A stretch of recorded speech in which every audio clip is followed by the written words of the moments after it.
this time of year. Yeah. For two reasons. We get to talk. Yes. And It's our date. yes, outstanding afternoon. Yeah.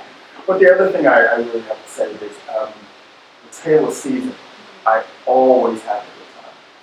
Well, because of diversity. There's a lot of diversity.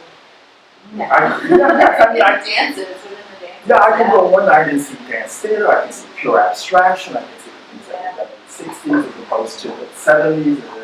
And then the things he's been doing lately, I really enjoy because they're almost like dance theater vignettes. They're like novellas.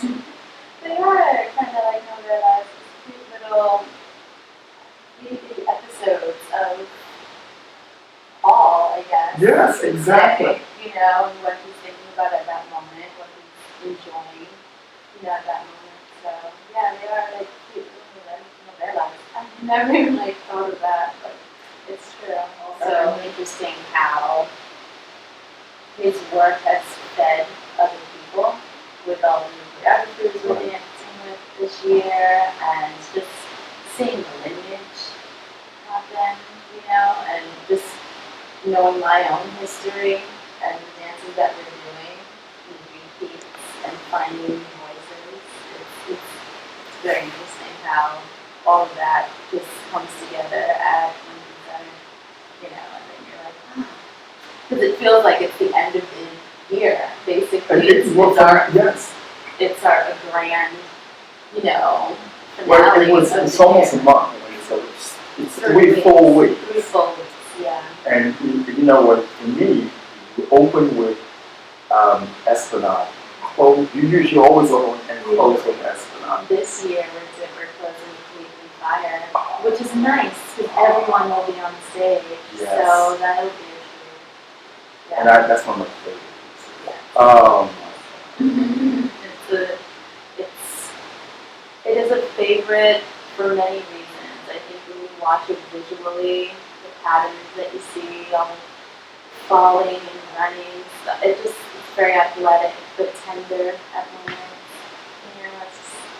It's one of those great pieces of Paul's. What I really love about it is he is innately musical. Some people you can tell through the score. And you can see how it's almost like cutting stone. Yeah. And it's that's what balance you reminds me. When you talk about, it's almost like carving a raw diamond, setting all the facets in. Yes. But with Paul Taylor's work, what I see is somebody who's innately musical. And so they sometimes challenge themselves. And you can see that within the context of what they're doing, it would have been easier to do this. Yeah. But this is more fun. Yeah. He's very specific in that way, whether or not he wants to go with music or against the music. I feel the music. These are things he's definitely sat and thought about, and definitely has also completely changed his mind in the heat of the moment because of what he's watching, and he feels inspired to do something else. So, yeah, it's very interesting. It must be. You see how you've been there. How long now? Don't you know, 14 years? I think it's 13 years now yes. in the main company. Yes. And so you obviously have developed a movement rapport with him. It's clear he knows how you move, and he'll catch you in things that are comfortable for you, and then he'll turn around and do the total opposite. The opposite, yeah. Probably laughing under his breath. Well, I think he likes to challenge people too. Keep you on your toes. Hopefully you be versatile enough to succeed in each role. I hope I can succeed. You work hard to do that. And you always learn something new about yourself too. With that, which is what's so great when he does that. He allows you to feel comfort in certain roles because he's well aware that you're capable of doing it. But when he puts you in the zone of discomfort, it helps you to grow. As an artist, as a dancer, as a person, it helps you to grow. And then feeds into your career as a dancer here, especially. So, you know, it's helpful. Never did new works. This is one of the things that he's giving. I call it giving back. Mm-hmm. And so he's bringing in emerging choreographers, Yes. he's staging classics, Yes. not only on this company, but he has guest companies. Yes, yes. And big contemporaries coming in yes, this season. Yes, the rainbow on my shoulder. I can't wait to see that. I'm so excited. I remember Dudley Williams and Sarah Yarbo. Goodness. I'm so excited to see them do that. But yeah, so they're coming in, and then we are doing Larry Kedwin's piece, Rush Hour, and that's exciting. And we're doing Deb Around's piece, Weight of Smoke. And then there's the Living Angels, Martha Brown. So yeah, there's a lot going on. Okay. When you see a Taylor eat, and he decides not to do all dance theater one night, he mixes it up. Yes. And so he gives you something from, maybe he brings back one of the Bach pieces in the middle or something. And then he ends with tango. Yeah. My God. And it's not really that he's doing the tango. Right, no. It's The the energy. and the essence of it, Yes. which is more You get important. a nice ride. Yes. It is evening. So you can laugh a little bit, the tender moments you might cry, or go to a quiet place, be at the edge of your seat. You never know. Maybe you'll be a little confused. I mean, you never know what you're going to get with Paul. So that's another good thing. It's such enormous Well, when you have a repertoire, repertoire. yeah, Exactly. that big. You pick and choose exactly what you like to have people go to in that evening. And then I was talking to some of the people who were with the company, and I mentioned music I like, and said, oh, who has a piece of that? Who has a piece of that? We're talking about coming to Rock. Oh, who has a piece of that? Mm-hmm. Yeah, I've seen Sakura, Yeah. and what I love is, and then Bolero, oh, he has a piece of that. His Bolero is so much fun. Mm-hmm. I think it's on Julie Heist or something. Yeah, it's the pocket lovers. Yes, it is so much fun. I mean, Yeah. and that's one thing I really like about him. You can take a piece of music and not make it perfunctory. I mean, something that we've all seen Sakura, we've all seen Bolero, we've all seen Coming to Bolero. Yes. And he'll find a fresh idea and a fresh approach. So the whole time you're watching it, it doesn't remind you of anybody you've seen. It's truly his signature. Oh, yeah.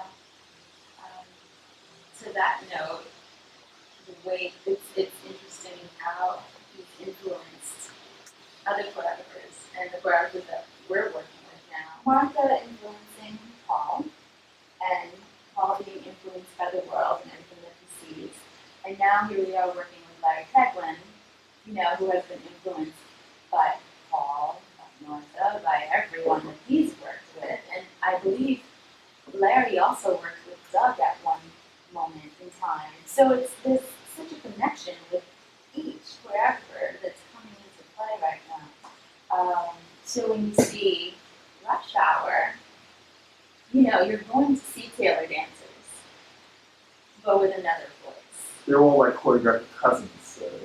Almost. They're kind of related in some ways. Yeah, some way, So it's nice. We're all still Taylor dancers, but very much with a different voice, a slightly, I don't know, you could say we're trying our vocal cords out in something else, which is nice. So It's a new adventure for us, along with Doug, a whole new vocabulary of movement, with capoeira and hip hop culture and,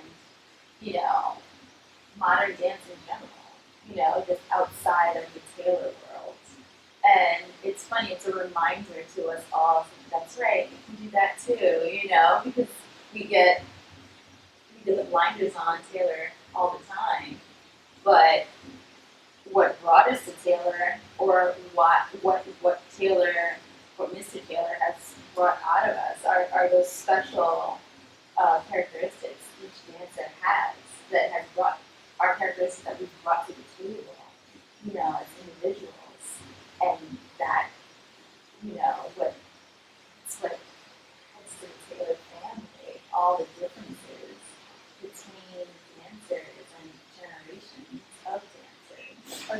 we're all really, really close. Just, we travel with each other. We live with each other on the road. We all know each other's families. And so dancing with each other, there's this trust that's there. And we can read each other's minds from time to time, and feed off of each other's energy. And I think that's what the audience always sees, is that energy, is that connection that we have on stage, and we want to draw them to be part of that world. Well, a lot of it for me has to do with the fact that from Taylor 2 to the main company, and then once people get in, they stay for a long time. It's not like they do 3 seasons and they were Right. Well, you feel like you're dancing. I mean, outside of the fact that we have these new choreographers coming in and we're doing these other works, outside of that, just doing Taylor alone, you feel like you're dancing for 10 different people. So you're always working on something. There's always something new to discover, which is, I think, why it's a major reason why people stay for such a long time. You build these relationships, and then new things are brought out of you and asked of you as each year goes by. And you learn more, and then you have more to bring to the table. Now, one last thing. What if I had to ask you, not what your favorite work for the 60s, because I know they're all your favorite work, but what work would you say you're looking forward to? Oh my gosh. Okay, there is a program that has each dance that I'm looking forward to doing. So, I would say on Friday, April 1st, it's one of my favorite programs because we're doing Polaris, I believe. We're doing Larry Tedman's work, Rush Hour, and we're doing Esplanade. So, I love those pieces. I would say also Profiles, if I had to pick. I love that dance. But it's an 8 to 10 minute push-up that just takes every last bit of energy out of you, but you just have to fall into that world and let it happen. It's a beautiful, beautiful piece. I can't wait to do that again. Yeah. Melissa, I want to thank you again, always, for taking the time out. You have to do this thing. We can't wait till next year. We can't. We should do it more often.